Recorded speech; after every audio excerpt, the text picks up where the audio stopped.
Ian Anderson talks Mick Jagger's vocal skills, a classic rock perspective.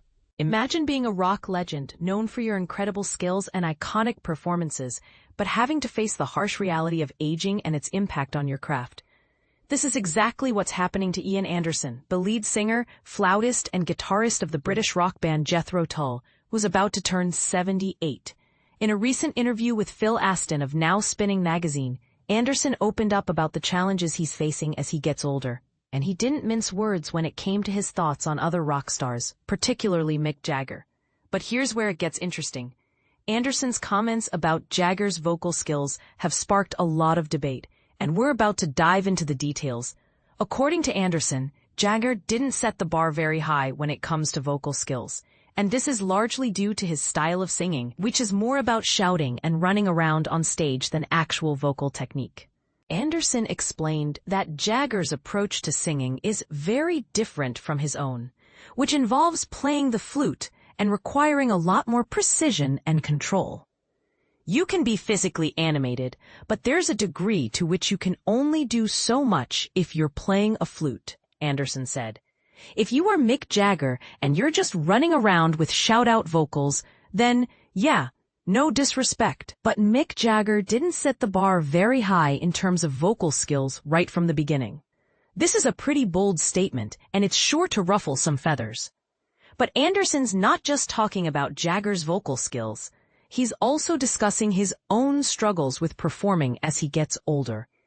As someone who's been diagnosed with chronic obstructive pulmonary disease, COPD, Anderson knows that he has to be careful about his health, and this means being more mindful of his performances. But you've got to face reality, Anderson said. I'll be 78 in a couple of weeks' time, and that's bringing with it a few issues. Despite these challenges, Anderson is still touring with Jethro Tull, and they're currently performing in Europe. However, there are no dates scheduled for the United States just yet. So, what do you think about Anderson's comments on Jagger's vocal skills? Do you agree that Jagger's style of singing is more about showmanship than actual technique? Or do you think Anderson is being too harsh? Let us know in the comments. And this is the part most people miss. The fact that Anderson's comments are not just about Jagger, but also about the realities of aging and performing. As we get older, our bodies change, and this can impact our ability to perform at the same level as we used to. It's a tough reality to face, but it's one that many rock stars are dealing with. And it's interesting to hear Anderson's thoughts on the matter. But here's the question. How do you think rock stars should handle aging and performing? Should they keep going, even if it means compromising their health? Or should they hang up their guitars and retire? The answer is not an easy one, and it's something that each rock star has to decide for themselves. What are your thoughts on this? Do you think rock stars should prioritize their health or keep performing no matter what? Let us know in the comments. Ian Anderson criticizes Mick Jagger's vocals. He didn't set the bar very high. Imagine if a rock legend openly called out another music icon for not exactly hitting the high notes. That's exactly what unfolded when Ian Anderson of Jethro Tull shared his candid thoughts about Mick Jagger's vocal style. The 77-year-old rocker recently sparked conversation by suggesting the Rolling Stones frontman never exactly set the bar high in terms of technical singing prowess. But here's where it gets heated. Anderson, who's known for multitasking as both a singer and flute player during performances, drew a stark contrast between Jagger's high-energy stage antics and his own physically demanding role. He explained that while Jagger's aerobic dance moves and impassioned shouting might work for someone a few years older than himself, Anderson considers his own craft far more challenging. The key difference? Anderson maintains that playing the flute while singing, particularly as one ages, requires meticulous precision, a trait he feels Jagger doesn't prioritize. He's a shouter, Anderson clarified, adding that Jagger's free-form delivery doesn't demand strict adherence to pitch accuracy, rhythm, or formal phrasing. Fast-paced and animated, Jagger's style relies more on raw energy than technical mastery, Anderson argued. But the flutist made it clear this wasn't a diss.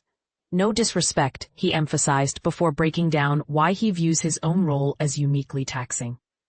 And this is the part most people miss. Anderson isn't criticizing Jagger's appeal or stage presence. He's pointing out a fundamental difference in performance styles. While Jagger's dynamic shows focus on movement and audience engagement, Anderson's set centers on instrumental precision that requires careful breath control and finger dexterity.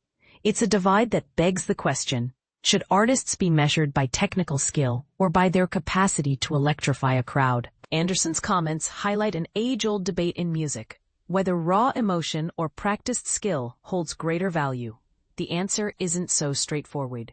Consider this. Some icons become legendary precisely because they defy traditional norms. Think Bob Dylan's gravelly delivery or Miles Davis's avant-garde piano.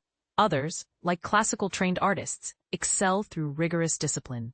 Jagger's legacy lies in blending memorable songwriting with undiluted charisma, qualities that arguably matter more than vocal precision in rock contexts. Yet Anderson's point remains valid. Not all performances demand the same level of technical prowess.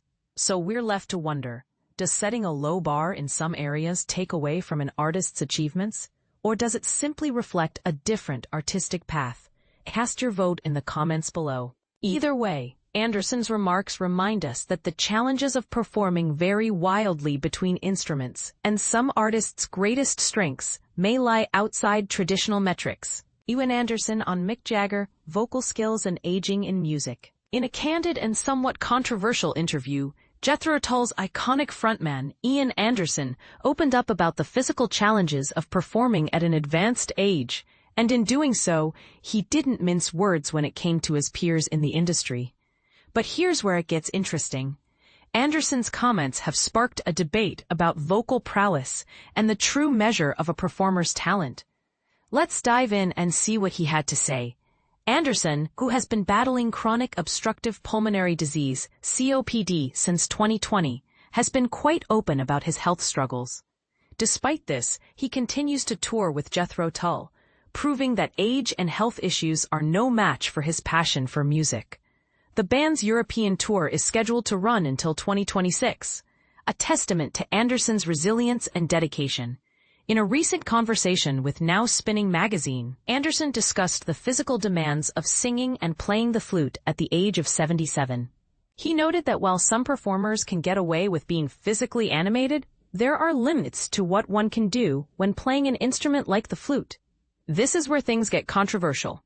Anderson took a jab at Mick Jagger, the legendary frontman of the Rolling Stones, suggesting that Jagger's vocal skills were not exactly up to par. If you are Mick Jagger and you're just running around with sort of shout-out vocals, then, yeah, no disrespect. But Mick Jagger didn't set the bar very high in terms of vocal skills right from the very beginning, Anderson remarked. Anderson went on to explain that Jagger's style of singing, which he described as shouting, doesn't require the same level of vocal control and precision as other styles. He doesn't have to really hit the notes or necessarily be terribly great on intonation or phrasing or anything, Anderson said. He's a shouter, and he runs around in a very animated way, and that's great for someone who's a couple of years older than me or 3 years older than me. That's fine. But it's not that easy if you're trying to play a flute. There is a limit to what you can do, and it tends to be that if I'm not playing the flute, I'm singing. This comment has sparked a debate among music fans and critics alike, with some defending Jagger's unique style and others agreeing with Anderson's assessment. Anderson also mentioned the health issues of other legendary performers, including Phil Collins, Billy Joel, and the late Ozzy Osbourne. He noted that while he is fortunate to still be able to perform, he is aware of the physical limitations that come with age. Luckily, I'm not in a position of poor old Ozzy Osbourne, or equally poor old Phil Collins, or Billy Joel, or a whole bunch of other people whose performance has been essentially terminated forever, because although they're still alive, they're not physically capable of doing concerts, Anderson said. And that's hopefully a way off in my life. But you've got to face reality. I'll be 78 in a couple of weeks' time. And that's bringing with it a few issues. Anderson's comments have sparked a conversation about the importance of early detection and managing health issues, particularly for performers who rely on their physical abilities. Despite his health struggles, Anderson remains optimistic and determined to continue performing for as long as he can. He mentioned that he gets a colonoscopy every few years due to his brother's passing from colon cancer, a reminder of the importance of regular health checkups. Anderson's interview with Now Spinning magazine offers a candid look at the challenges and realities of aging as a performer, and it's sure to keep the conversation going among music fans and critics alike.